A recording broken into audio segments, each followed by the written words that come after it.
Citta Lakana Suttam Ekam Samayam Bhagava Varanasiyam Vyarati Isi patane midagadaye Tattako Bhagava Pancawa Ciye Bhikkhu amantasi bhikkhavoti Badanti teti bhikkhu Bhagavato pasassotsum Bhagava itada ocam Zupam bhikkhave anatta zupanca idam Bhikkhave atta abhavisa Nahidam zupam abadaya samvateya Labita ca zupe Iwam mi zupam hotu Iwam mi zupam maositim Zat semacako bhikkhave zupam Anatatarma zupam abadaya samvatatim Nacalamati zupe Iwami zupam hontu Iwami zupam mahositi Vedana anatta vedana ca idam Bhikkhave atta abhavisa Na idam vedana abadaya samvateya Lambita ca vedanaya Iwami vedana hontu Iwami vedana mahositi Jasamacako bhikkhave vedana anatta Tarma vedana abadaya samvatati Nacalamati vedanaya Iwami vedana hontu Iwami vedana mahositi Sanya anatta sanya caidam bhikkhave atta abhavisa Nahidam vedana abadaya samvateya labita ca sanyaya Iwami sanya hontu Iwami sanya mahositi Jasamacako bhikkhave sanya anatta Tanma sanya abadaya samvatati Nacalamati sanya uya Iwami sanya hontu Iwami sanya mahositi Sankara sanatanata sankara caidam Bhikkhave atta abhavisamsu Nairam sankara badaya samvateyom labetaca sankaresu Iwami sankara hontu Iwami sankara mahesunti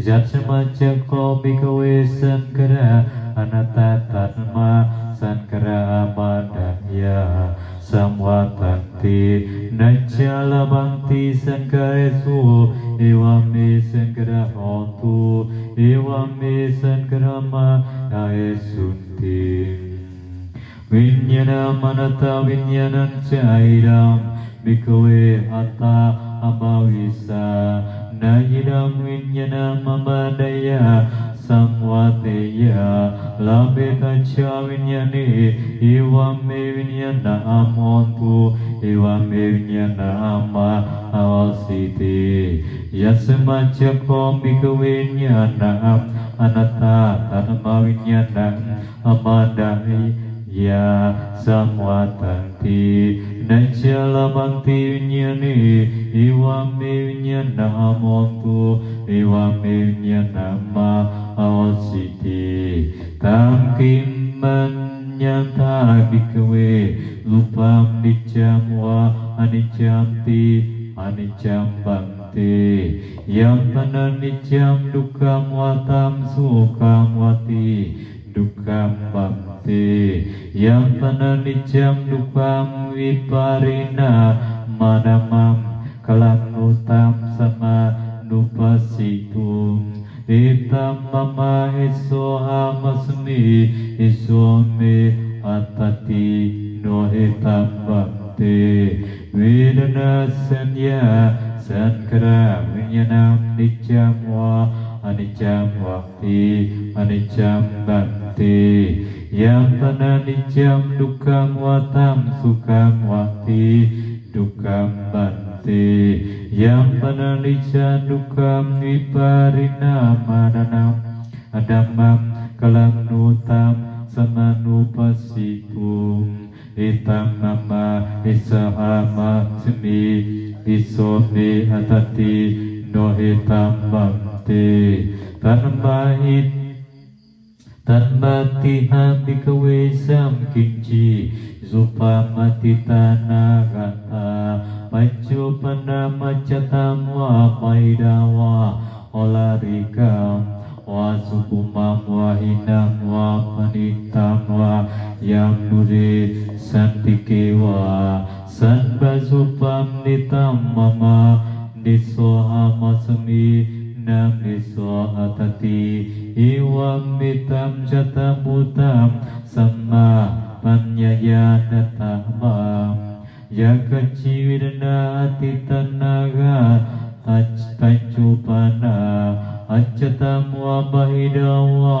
Olarikamwa Sukumamwa hinamwa Panitamwa Yang dure santikitewa Sanbavidana nitamama Nisohama samim Namiso atati iwam mitam jatamutam samapanyaya databam yang kaci senya atitanaga tajajupana acatamwa mahidawa olarikam wasukumam wahinamwa panitamwa yang nusi santikewa sanbasanyanim tamama nisohama semim namisoatati wamitam jatabutam samapanyaya databam yekeci senkeratitanaga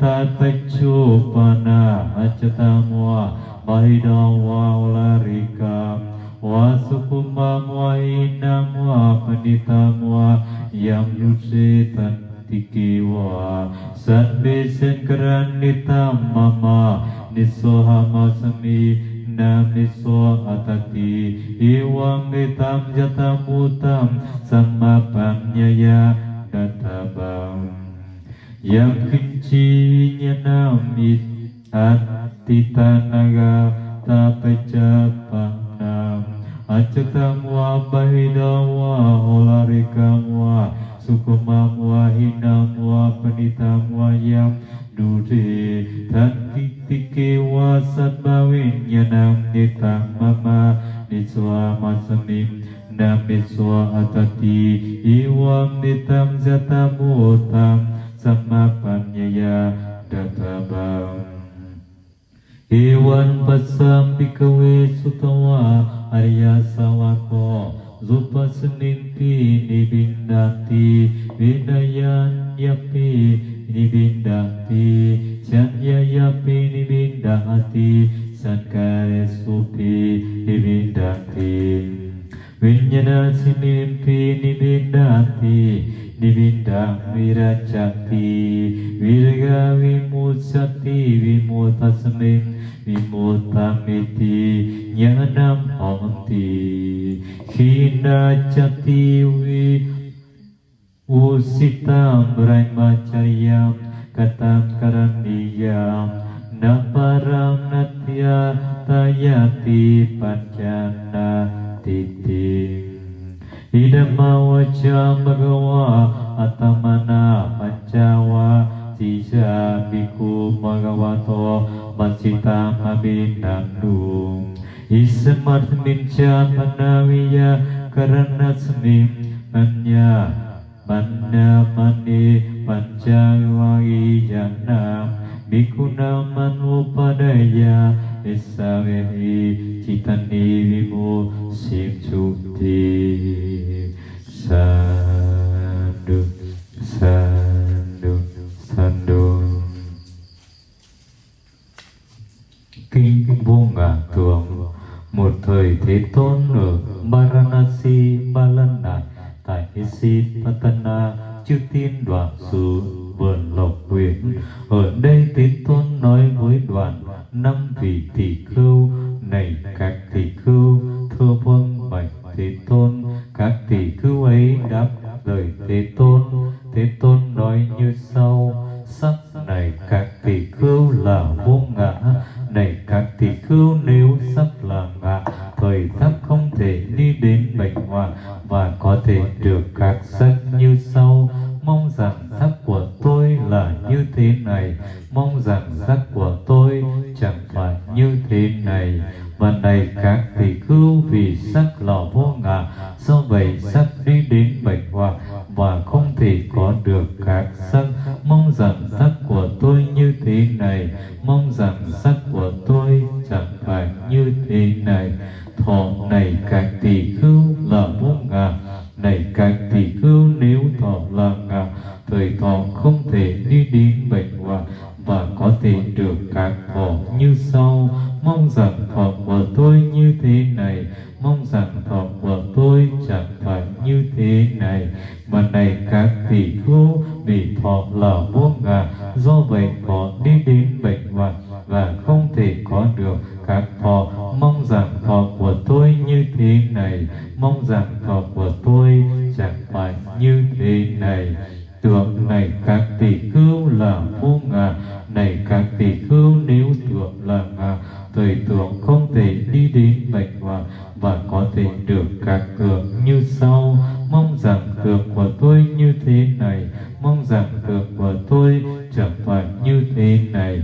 Và này các tỷ khưu, vì tưởng là vô ngã, do vậy tưởng đi đến bệnh hoạn và không thể có được các tưởng. Mong rằng tưởng của tôi như thế này, mong rằng tưởng của tôi chẳng phải như thế này.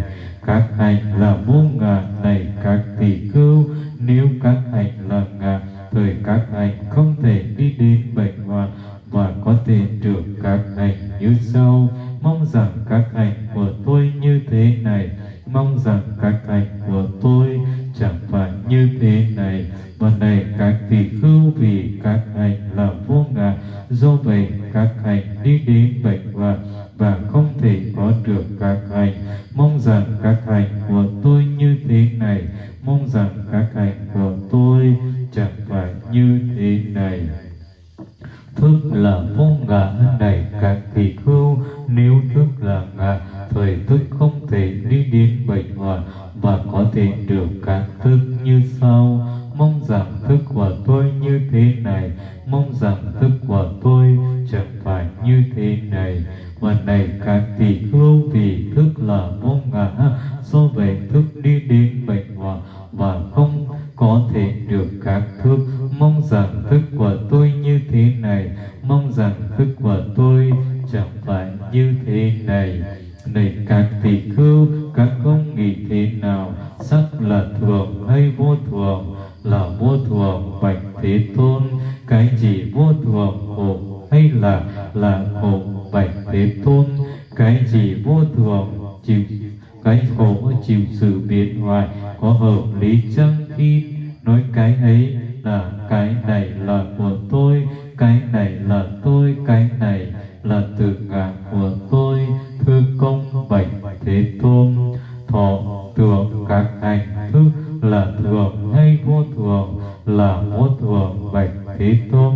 Cái gì vô thường, khổ hay là khổ, bạch Thế Tôn? Cái gì vô thường, khổ chịu sự biến hoại, có hợp lý chăng khi thấy cái ấy là cái này là của tôi, cái này là tôi, cái này là tự ngã của tôi? Thưa công bạch Thế Tôn. Do vậy này các tỷ khưu, phạm sắc gì, quá khứ, vị lai, hiện tại, thuộc nội hay ngoài, vô hay tế, liệt hay thắng, xa hay gần, tất cả sắc cần phải như thật quán với chánh trí tuệ như sau. Cái này không phải của tôi, cái này không phải là tôi, cái này không phải tự ngã của tôi. Phạm thọ gì, quá khứ, vị lai, hiện tại, thuộc nội hay ngoài, tiêu hay tế, liệt hay tăng, xa hay thần, tất cả thọ cần phải như thuật quán với cái chánh nhĩ tuệ như sau. Cái này không phải của tôi, cái này không phải là tôi, cái này không phải tự ngã của tôi. Phạm tưởng gì quá khứ vị lai hiện tại, thuộc nội hay ngoài, thô hay tế, liệt hay thắng, xa hay gần, tất cả thức phải thật như quán với chánh trí tuệ như cái tất cả tưởng phải thật quán với chánh trí tuệ như sau: cái này không phải của tôi, cái này không phải là tôi, cái này không phải tự ngã của tôi. Phạm các hành trì quá khứ thì tai hiện tại, thuộc nội hay ngoại, phục hay thôi tế, liệt hay tăng, xa hay thật, tất cả các hành Phật quán với chánh trí tuệ như sau: cái này không phải của tôi, cái này không phải là tôi, cái này không phải tự ngã của tôi. Vào thức gì quá khứ vị lai hiện tại, thuộc nội hay ngoại, vô hay tế, liệt hay thắng, xa hay gần, tất cả thức cần phải như thật quán với chánh trí tuệ như sau: cái này không phải của tôi, cái này không phải là tôi, cái này không phải tự ngã của tôi. Thấy vậy này các tỳ khưu, bậc đa văn thánh đệ tử, yểm ly đối với sắc, yểm ly đối với thọ, yểm ly đối với thuộc, yểm ly đối với các hành, yểm ly đối với thức. Do yểm ly vì ấy ly tham, do ly tham vì ấy giải thoát. Trong sự giải thoát chỉ khởi lên ta đã được giải thoát, vì ấy biết rõ như vậy sanh đã thật, pháp hành đã thành, những việc nên làm đã làm, không còn trở lui trạng thái này nữa. Thế Tôn thuyết như vậy, nhóm 5 vị tỷ khưu hoan hỷ thính thọ lời Đức Thế Tôn dạy. Trong khi lời dạy này được nói lên, tâm của nhóm 5 vị tỷ khưu được thoát khỏi lậu hoặc, không có chấp thủ.